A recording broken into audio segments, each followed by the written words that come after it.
So if you could tell me your name and the name of the organization. Name is John Martin. The name of the organization is Chicago Area Alternative Education League. CAEL is the acronym. CAAEL.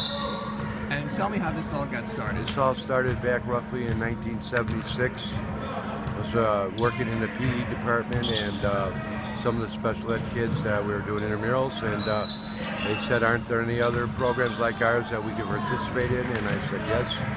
We started with basketball, a couple basketball games, and that led to softball and then flag football, and then next year we had 4 programs, and it's grown from there. We have roughly 50 alternative schools in the network.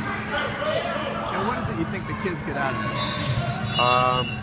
Most of these kids are excluded from the public schools for behavioral reasons, truancy, etc. And this gives them a motivator to improve their behavior, to attend school, to improve their academics, to be eligible to participate. Our games are played during the school day, usually on Fridays for high school. The event that we're at right now, that's the only event that's on a weekend. But for the most part, the kids have to earn enough eligibility to participate in the Friday game of the week. And is this the only sport that has a tournament like this? This is the only sport that we have a tournament on a weekend.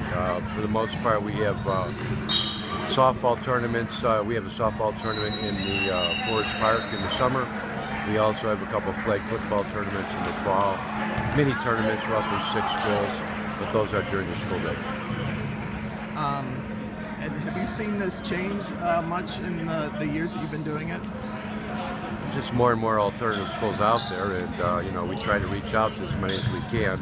Like I say, when it first started, we only had 4 alternative schools, and now we have 50. I'm sure there's another 50 out there that could benefit from CAEL if they chose to. Have the kids changed at all in that time, you think? Kids are getting rougher, I'd say. Yeah, I mean, you know, there's more stuff with the gangs going on than there was 30 years ago. That's definitely a factor, and drugs have certainly become a factor with kids, you know, excluded from the public school. And finally, what is it, I mean, you've been doing this for a long time, what is it that keeps you coming back year after year? Giving kids a second chance, I suppose. You know, I've always been involved in sports all my life, and I think it really helps to build self-esteem. It's a big motivator. It's the carrot that these kids go after. They're motivated to be part of a team and participate in a tournament on a Friday or a flag football game, and it gets them on a straight and narrow. And you know, before they know it, they're eligible to graduate. Zoom in on your name tags, I'll spell it right. John Martin.